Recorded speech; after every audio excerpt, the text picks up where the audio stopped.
దేవుడు భూమిని చేసినప్పుడు, నేలలో నుంచి భూమి వచ్చినప్పుడు దానికి ఆకారం లేనిదిగా ఉంది, నిరాకారంగా ఉంది, శూన్యముగా ఉంది.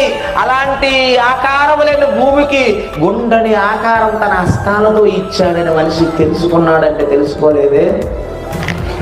ఆయన ఏమన్నాడంటే, ఇవన్నీ నీకు, నువ్వు నాకు అన్నాడు. ఈ ప్రకృతిలో ఉన్నాయన్నీ నీకు, మనిషి నువ్వు నాకు, నువ్వు నాకు స్పెషల్ అన్నాడు.